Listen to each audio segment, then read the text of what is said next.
1 Samuel 25. Now Samuel died, and all Israel assembled and mourned for him, and they buried him at his home in Ramah. Then David moved down into the desert of Paran. A certain man of Maon, who had property there at Carmel, was very wealthy. He had 1,000 goats and 3,000 sheep, which he was shearing in Carmel. His name was Nabal, and his wife's name was Abigail.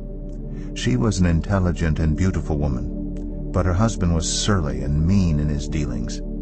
He was a Calebite. While David was in the wilderness, he heard that Nabal was shearing sheep. So he sent 10 young men and said to them, "Go up to Nabal at Carmel and greet him in my name. Say to him, 'Long life to you, good health to you and your household, and good health to all that is yours. Now I hear that it is sheep shearing time.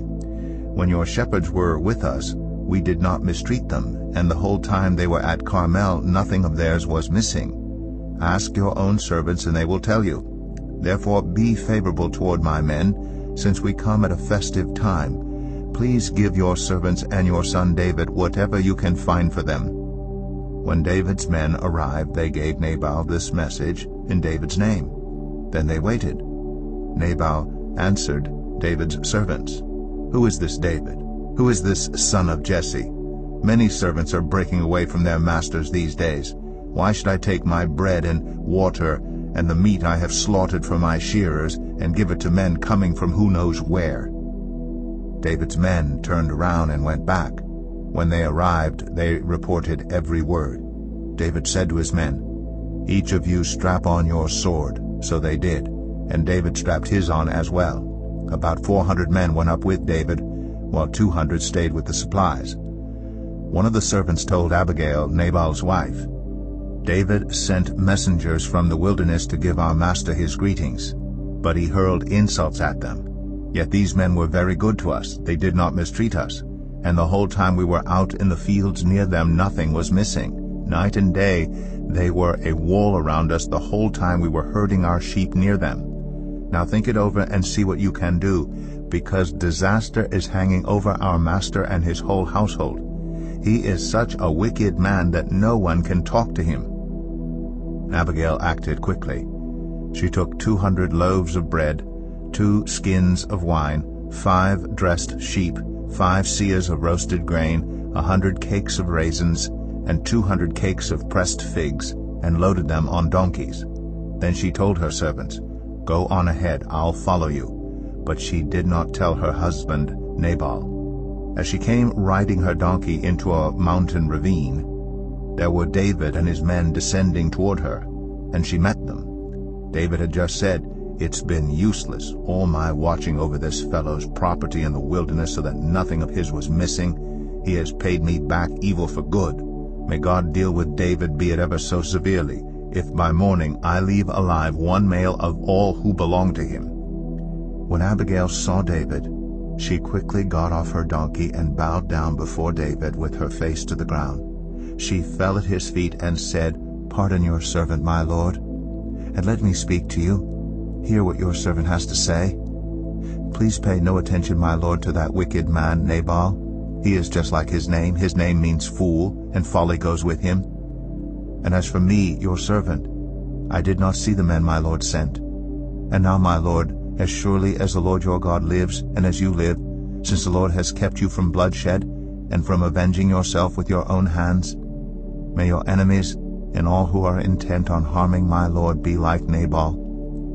And let this gift, which your servant has brought to my lord, be given to the men who follow you. Please forgive your servant's presumption. The Lord your God will certainly make a lasting dynasty for my lord, because you fight the Lord's battles, and no wrongdoing will be found in you as long as you live. Even though someone is pursuing you to take your life, the life of my Lord will be bound securely in the bundle of the living by the Lord your God, but the lives of your enemies he will hurl away as from the pocket of a sling. When the Lord has fulfilled for my Lord every good thing he promised concerning him, and has appointed him ruler over Israel, my Lord will not have on his conscience the staggering burden of needless bloodshed or of having avenged himself. And when the Lord your God has brought my Lord success, remember your servant." David said to Abigail, "Praise be to the Lord, the God of Israel, who has sent you today to meet me. May you be blessed for your good judgment, and for keeping me from bloodshed this day, and from avenging myself with my own hands. Otherwise, as surely as the Lord, the God of Israel, lives, who has kept me from harming you, if you had not come quickly to meet me, not one male belonging to Nabal would have been left alive by daybreak." Then David accepted from her hand what she had brought him and said, "Go home in peace. I have heard your words and granted your request." When Abigail went to Nabal, he was in the house holding a banquet like that of a king. He was in high spirits and very drunk. So she told him nothing at all until daybreak. Then in the morning, when Nabal was sober, his wife told him all these things, and his heart failed him, and he became like a stone.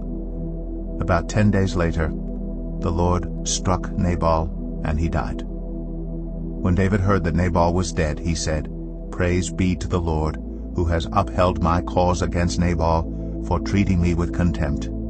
He has kept his servant from doing wrong and has brought Nabal's wrongdoing down on his own head."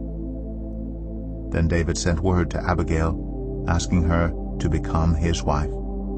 His servants went to Carmel and said to Abigail, "David has sent us to you to take you to become his wife." She bowed down with her face to the ground and said, "I am your servant, and am ready to serve you and wash the feet of my Lord's servants." Abigail quickly got on a donkey, and attended by her 5 female servants, went with David's messengers and became his wife. David had also married Ahinoam of Jezreel, and they both were his wives. But Saul had given his daughter Michal, David's wife, to Paltiel, son of Laish, who was from Galim.